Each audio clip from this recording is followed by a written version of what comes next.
तो देखो, क्लियर रहो किसके लिए बना रहे हो। अगर सामने वाले लोगों को ऑडियंस के लिए बना रहे हो तो वैसा लंबा एक्सप्लेनेबल कंटेंट बनाओ, अपने लिए बना रहे हो तो शॉर्ट में बनाओ। हाँ तो देखिए, जैसे 3 चीज़ होती है फंडामेंटल एनालिसिस में। पहला चीज़ देखा जाता है मतलब बैलेंस शीट चेक करने में। पहला चीज़ मतलब कि कंपनी का रेवेन्यू या सेल्स जो भी जनरेट हुआ है वो टॉप लाइन होता है, और जो भी एक्सपेंस वगैरह और बाकी खर्चे निकालने के बाद जो बचता है वो प्रॉफिट होता है, वो बॉटम लाइन होता है।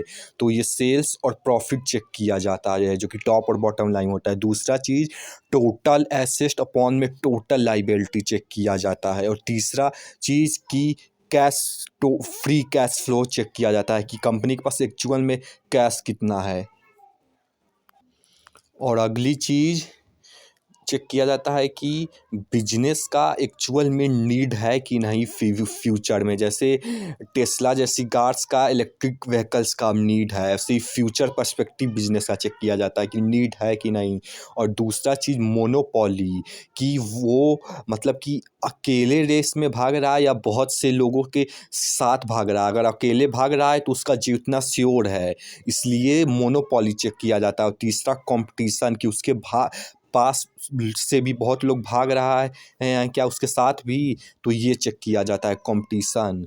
और जो है सेल्स और कैश फ्लो भी चेक किया जाता है। सेल्स अगर बढ़ रहा है तो मतलब कि उसका सेल्स है तो मतलब कि कंपनी का कनेक्शंस बहुत ज़्यादा है, पॉलिटिकल सपोर्ट है, जिसके वजह से क्योंकि वो बड़े लोग होते हैं तो वो पैसा लगाएंगे, तो ज़्यादा पैसा लगाते हैं तो वो प्राइस अचानक से भागता है। सेल्स होता है तो मतलब कनेक्शंस ज़्यादा होता है।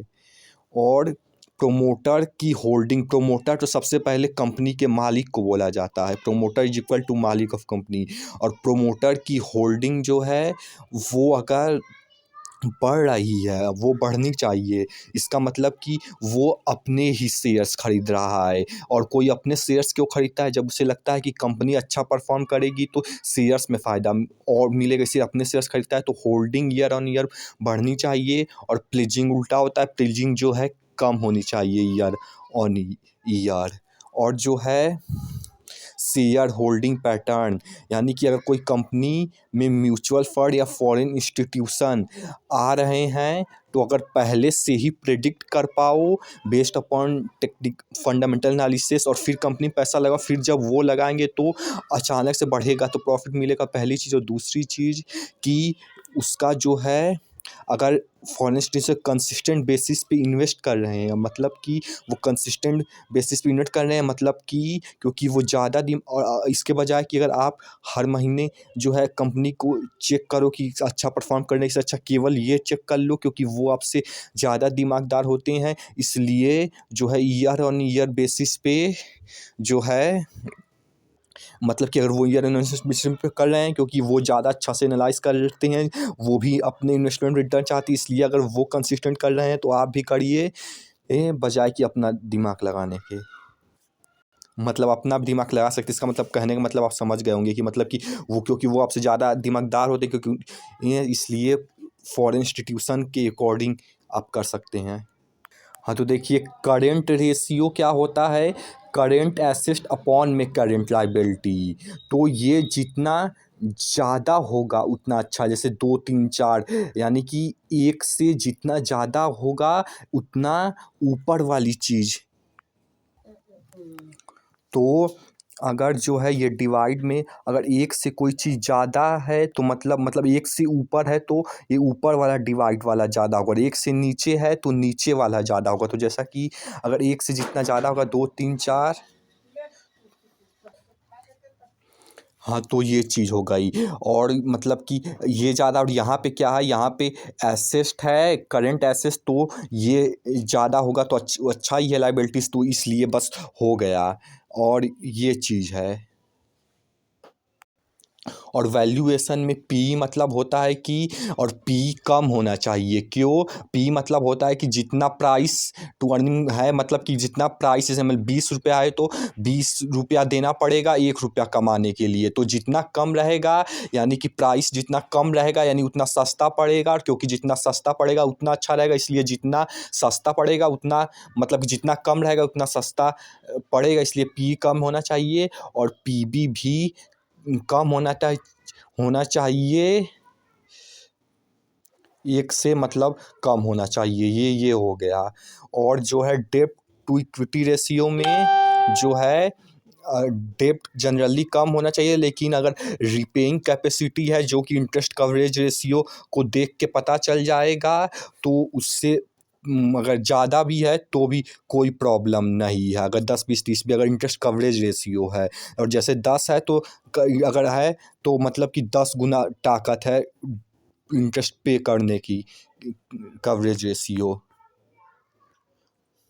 और आता है आरओई और आरओसी।